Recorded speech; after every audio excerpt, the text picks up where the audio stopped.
Okay. Good afternoon.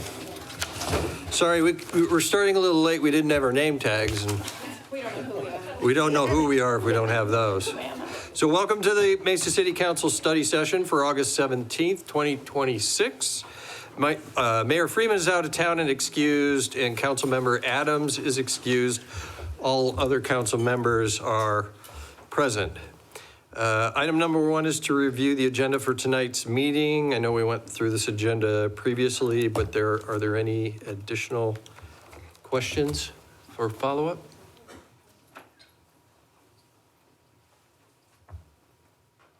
Wow, seeing none. Item number two is to acknowledge the receipt of board minutes. Do I have a motion?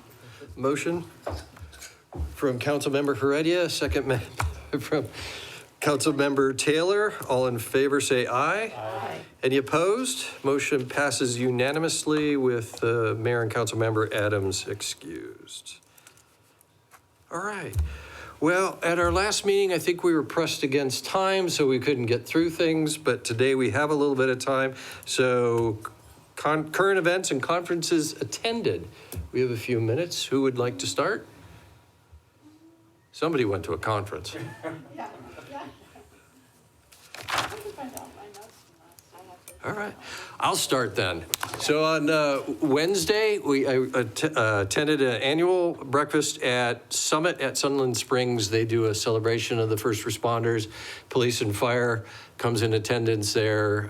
So they host a breakfast for all the first responders. The crews rotate through and get to meet with the folks who are at the summit in better circumstances than they would otherwise have to attend.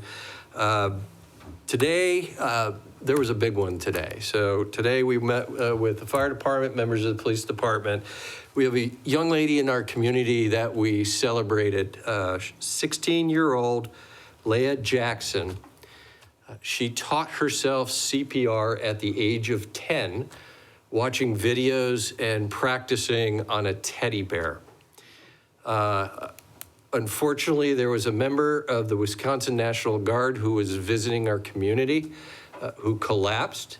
Leah went immediately into action and began CPR. I gotta tell you, if you saw this young lady, she's this tiny framed young lady, and the soldier is giant.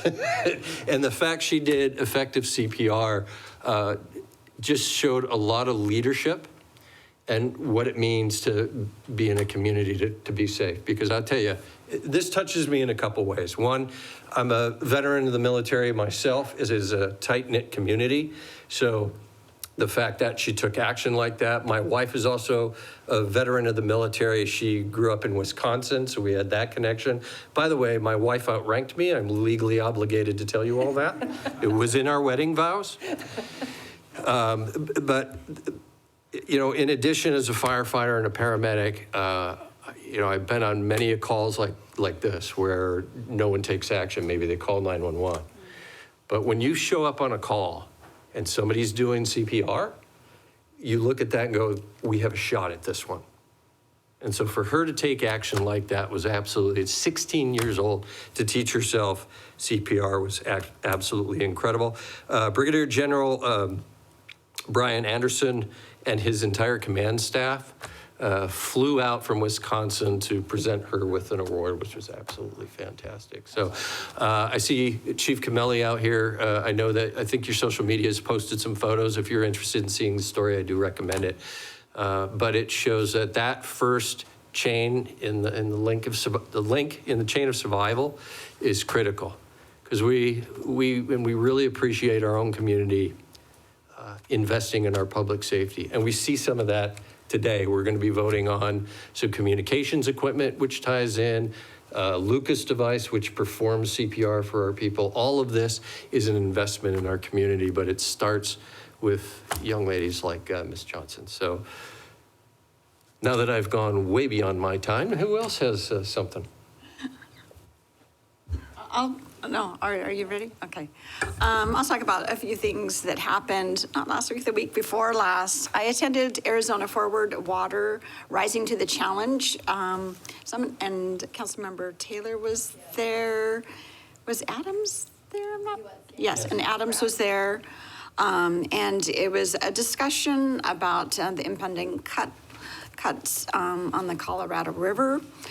So it was a really good discussion because the information had just been released that there's going to be cuts to our state and our city. That week also, many of us attended the 233 grand opening on East Main. I have to get used to things opening up on the east side. So we had a big celebration for Crust, which is a restaurant, Italian restaurant. Yes, they have pizza, but all kinds of pastas and salads and yummy food. They have a speakeasy called Nightingale, a little shop that sells bombolinos, that sells coffees, gelato, bakery items, Italian bakery items, very good, and Unscripted by Hyatt. And so all of those, we just had to cut the ribbon for all of those to officially open. They've had a soft opening in July, so they're officially open now.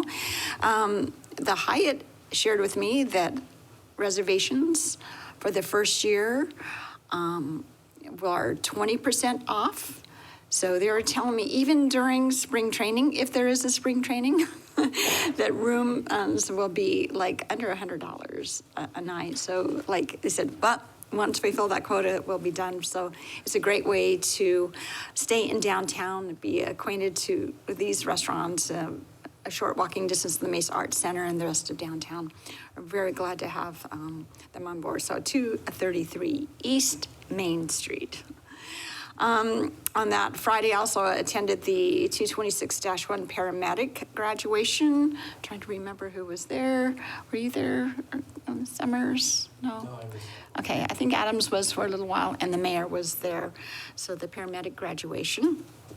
Last week on Tuesday, I attended there was a round table on the Road to Housing bill that was passed by Congress. And these are incentives from the federal government to increase housing and ways for cities to obtain additional CDBG dollars for affordable housing in a competitive way. So there will be information coming out on that. The cities have not been briefed. I don't think we've received guidelines directly on exactly how this is going to work. It's just more of an incentive to build more housing and ways that we can encourage the building of housing. And then, over the end of last week, I went to the ASU Summer Policy Summit. ASU puts on the Morrison Institute puts on an annual summit talking about all kinds of critical issues. We talked about water, housing. Alicia, you were there. There was a couple of data centers. We talked about air quality. There might be something else. So it was a day and a half of in-depth conversations from experts and professors and industry professionals on these subjects.